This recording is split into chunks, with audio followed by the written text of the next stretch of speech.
Et je ne me cachais pas après le 7 octobre. Je fuyais l'Égypte. J'ai fui l'Égypte, poursuivi par les frères musulmans. Ils n'ont qu'un seul objectif, détruire l'Occident. Et cette semaine, je suis à la conférence CUFI à Washington, D.C., Chrétiens unis pour Israël. Je rencontre les intervenants les plus fascinants, avec des idées incroyablement révolutionnaires, et c'est aussi eu l'occasion de rencontrer des personnes partageant les mêmes idées. Maintenant, j'ai une vieille amie qui est déjà venue 2 fois dans notre émission, ma chère amie Dalia Ziada. Dalia, comment vas-tu? Je suis tellement heureuse de te voir, tellement heureuse d'être avec toi. C'est super de te revoir. Lors de notre première interview, tu m'as parlé de la terrible expérience que tu as eue en Égypte quand tu as dit publiquement que le 7 octobre était une mauvaise chose. Tu as été persécutée, tu es partie et tu es venue aux États-Unis, la 2e fois que je t'ai interviewée. Tu m'as raconté la terrible expérience que tu as vécue sur un campus universitaire quand tu es allé parler du Moyen-Orient et que quelqu'un a essayé de t'empoisonner, pour l'amour de Dieu. Mais maintenant, tu es dans une meilleure situation. Je suis dans une bien meilleure situation maintenant. Je me rappelle notre première conversation lors de ma première semaine aux États-Unis après avoir fui l'Égypte. Et je ne me cachais pas. Je me cachais, je te cachais pas. Si, je me cachais. Je me souviens avoir mis une photo et t'as dit « Ne dis pas où on est ». Exactement. Oui. Exactement. Et maintenant, je suis ici, assise avec vous à Washington, D.C. Je suis coordinatrice à Washington, D.C. et chercheuse associée à l'ISGAB, MICE, pour le Centre d'études de l'antisémitisme mondial et des politiques publiques, un centre de recherche universitaire. Mener le bon combat, mener le juste combat, non seulement pour le peuple juif, non seulement contre l'antisémitisme, mais aussi pour la démocratie libérale. Pour la civilisation. Pour la civilisation, exactement. Contre toutes les forces de droite et de gauche et toutes les idéologies religieuses néfastes qui veulent détruire la civilisation occidentale de l'intérieur. Je suis maintenant très heureuse de pouvoir dire que je fais partie d'une équipe incroyable qui mène ce combat. Et j'ai l'impression que c'est mon moment de revanche. Je vais vous raconter une scène qui résume tout cela. En octobre 2023, après le 7 octobre, je fuyais l'Égypte. J'ai fui l'Égypte, poursuivi par les frères musulmans, les salafistes, même mes compatriotes égyptiens qui me considéraient, mon propre gouvernement qui me traitait de traîtresse car je me suis opposée au Hamas. C'était en octobre 2023. Faisons un bond dans le temps.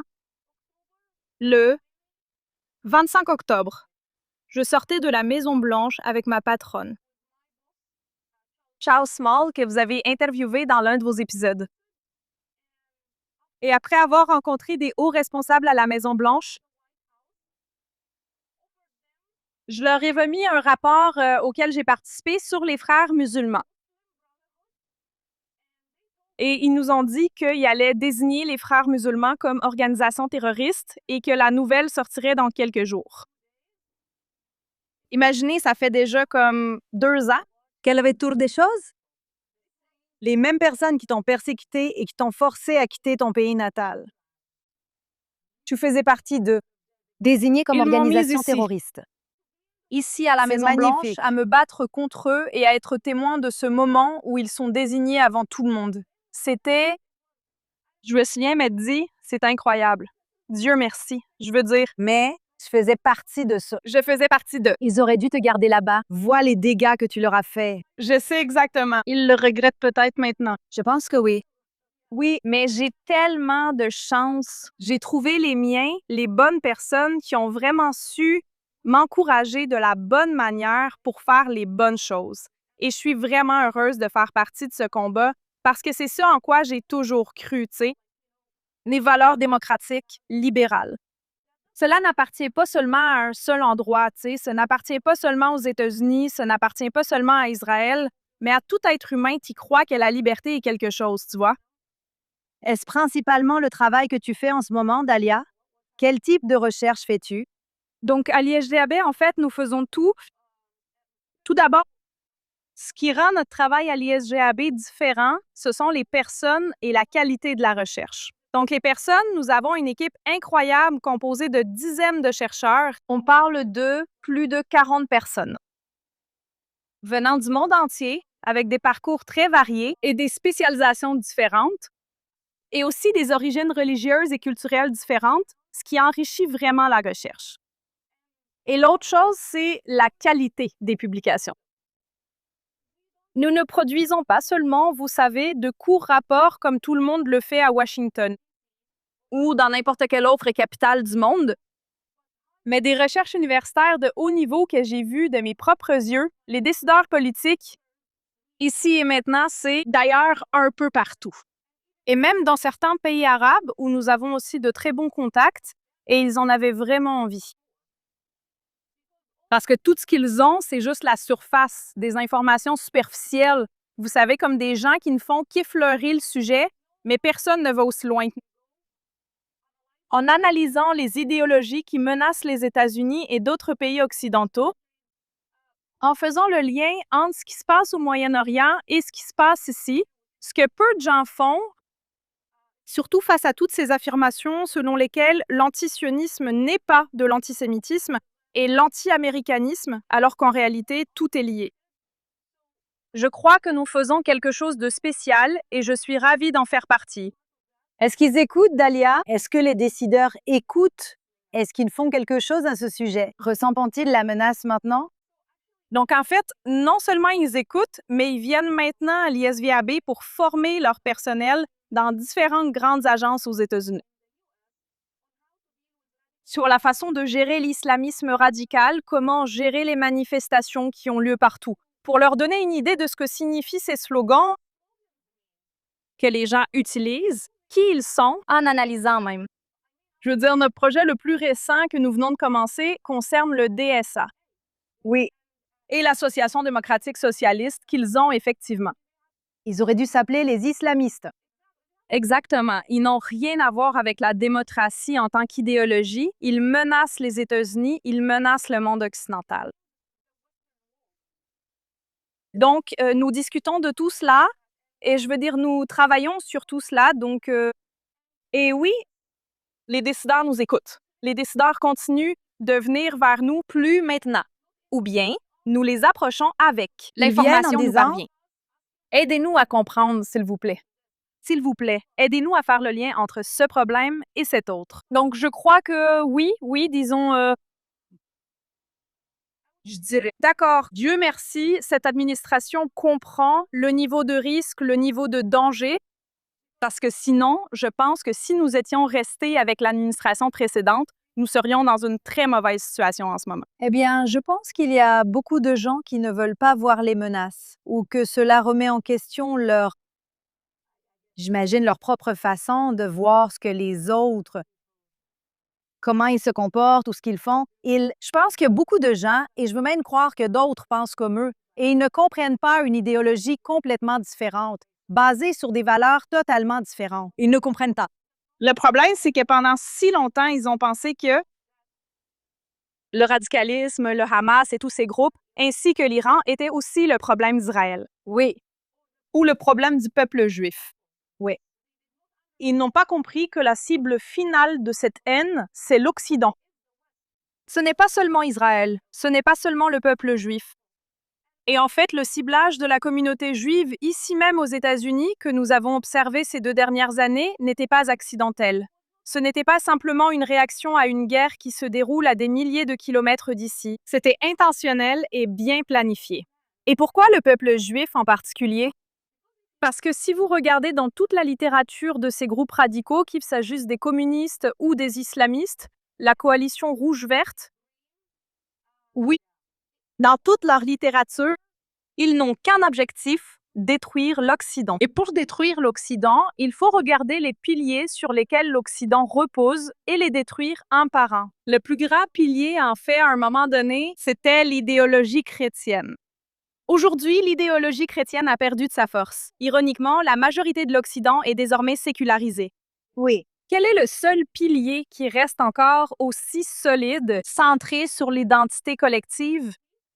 Au fait aussi, et leur identité collective n'est pas seulement religieuse, mais concerne aussi ses valeurs libérales et démocratiques. Les valeurs, c'est le concept de liberté. C'est la communauté juive. Nous faisons obstacle. Ils font obstacle. Donc, en les ciblant, en utilisant la Palestine, en utilisant la soi-disant cause palestinienne, en utilisant la haine antisioniste envers Israël comme plateforme. Pour se donner une couverture légitime ou un langage politiquement correct afin de s'appuyer dessus pour attaquer et saper ce pilier juif qui permet encore à l'Occident de rester fort. C'est leur objectif. Et c'est pourquoi nous avons vu toute cette haine.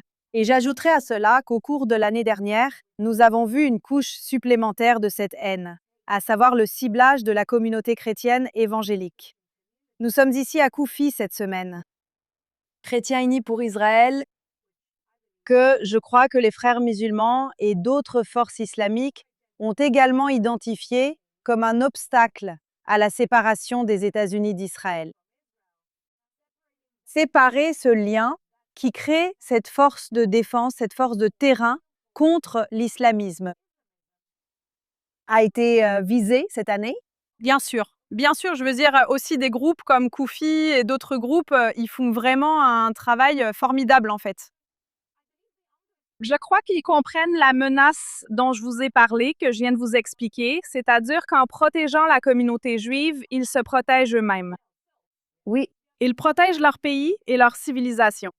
C'est pourquoi ils prennent ce risque. Et bien sûr, les islamistes continueront d'essayer de creuser un fossé entre Israël et les États-Unis, les communistes aussi. Pourquoi? Parce qu'ils savent qu'ils se renforcent mutuellement. Au fait, ce n'est pas seulement les États-Unis qui sont importants pour Israël et pour la force d'Israël, mais non, regardez Israël aujourd'hui. Israël est le cheval gagnant du Moyen-Orient, vraiment c'est la puissance la plus forte du Moyen-Orient. oui. Et si les États-Unis veulent réussir à l'échelle mondiale, pas seulement au Moyen-Orient, ils doivent miser sur le cheval gagnant, c'est-à-dire Israël. Israël a été un allié formidable pour les États-Unis, que ce soit sur le plan du renseignement militaire ou économique. Et c'est la seule démocratie de la région. Oui, elle a des problèmes en ce moment, mais c'est la seule démocratie de la région. Oui. Donc Israël est tout aussi important pour les États-Unis. Et en créant une division, Les méchants gagnent. Talia, tu es une experte de la région. Comment vois-tu les pays du Golfe en ce moment? Comment vois-tu l'alliance entre les Émirats arabes unis et Israël? À mon avis, elle est plus forte que jamais. Mais ensuite, tu as les Saoudiens qui ont été très, je veux dire, hésitants quant à leur position.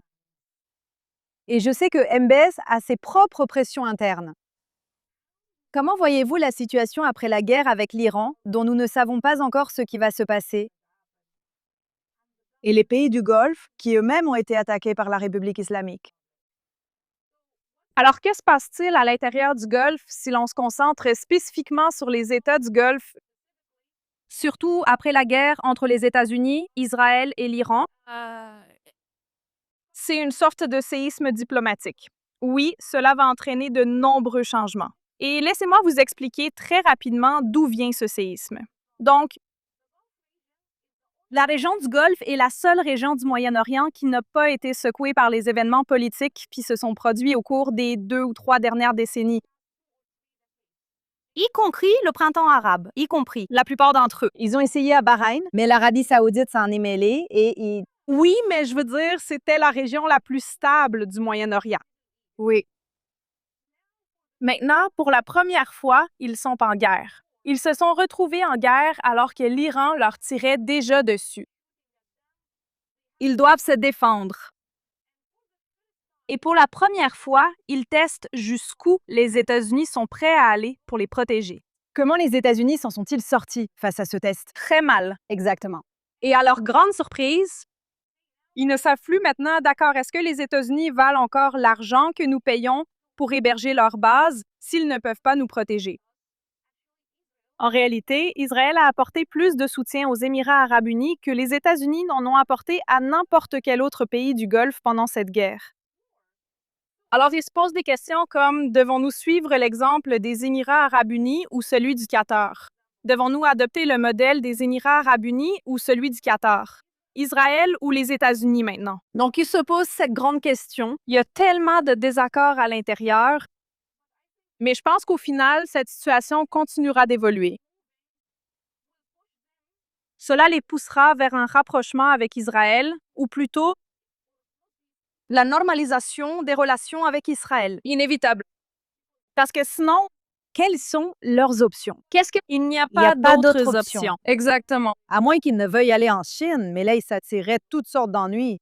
Ils ne peuvent pas. Ils ont essayé. L'Arabie saoudite a vraiment essayé ça. Et en fait, j'en attribue le mérite à quelqu'un qui l'a dit que l'Arabie saoudite est connue pour la polygamie. Mais ils ont essayé avec différents partenaires. Ils essayent avec les États-Unis, la Chine, l'Iran, le Brésil, tout le monde, tu vois, t'imagines? Donc, mais ils savent toujours que les États-Unis sont le patron au Moyen-Orient. Et Israël est maintenant la puissance la plus forte au Moyen-Orient. Donc, tôt ou tard, ils devront faire ce choix. Et en fait, j'ai entendu dire que, alors que le Liban prenait déjà des mesures pour normaliser avec Israël ou faire la paix avec Israël d'abord, puis normaliser les relations, l'Arabie saoudite a déclaré « Attendez, nous voulons le faire d'abord ». Vraiment? J'ai entendu ça de personnes vraiment impliquées dans le processus. C'est intéressant. Donc, l'Arabie saoudite voulait prendre les devants, tu sais, comme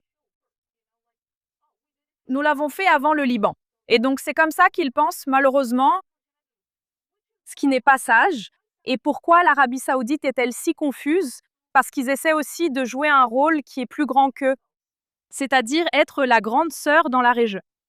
Ils ont été la grande sœur dans le Golfe, mais à l'échelle régionale, ils ont encore besoin de beaucoup d'entraînement pour en arriver là, tu sais. Cela ne dépend-il pas de ce qui se passe avec l'Iran? Bien sûr, une grande partie de cela déterminera comment les États du Golfe agiront à l'avenir. Mais cela aussi, il y a aussi des problèmes fondamentaux à l'intérieur. La majorité de sa population est traditionnelle et probablement assez anti, en général à cause de leur éducation, le système éducatif. Absolument, oui, mais l'Iran reste un facteur très important. Tout dépend de savoir si ce régime va survivre ou disparaître et si un nouvel Iran va naître. Nous devons encore attendre de voir car, encore une fois, les États-Unis ont décidé de changer de cap à la dernière minute et nous ne savons pas ce qui va se passer ensuite.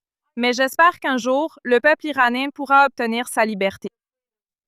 Je suis d'accord, je pense que, quoi qu'il arrive, que les États-Unis reviennent ou non, cela doit être le début de la fin de la République islamique, surtout à cause de leur comportement envers leur peuple. Ils sont ruinés. Je viens d'apprendre que les États-Unis ont de nouveau suspendu les exportations de pétrole de l'Iran. Je veux dire, ça va pas mener à quelque chose de bon. Et donc, je prie pour que ce soit le début de la fin pour les 92 millions de personnes qui vivent en Iran, mais aussi pour la paix et la prospérité régionale.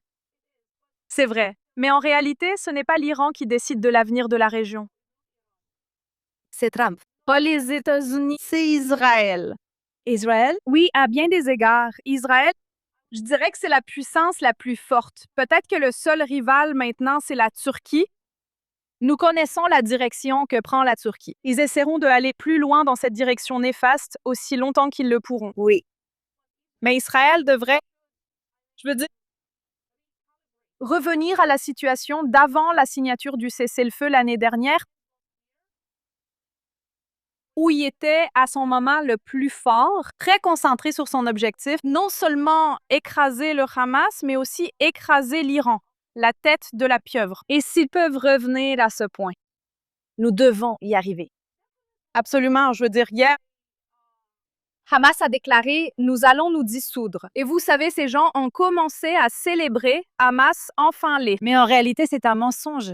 Tout cela est un mensonge. Il n'y a pas de désarmement. Le Hezbollah ne se désarmera jamais si nous ne les désarmons pas. L'ONU est inutile. Ce sont des terroristes. Vous ne Ils ne peuvent peuvent être autre chose. Ils ne céderont pas à la diplomatie. La seule façon de les gérer, c'est par des actions militaires. Qui peut mener une action militaire dans ce cas?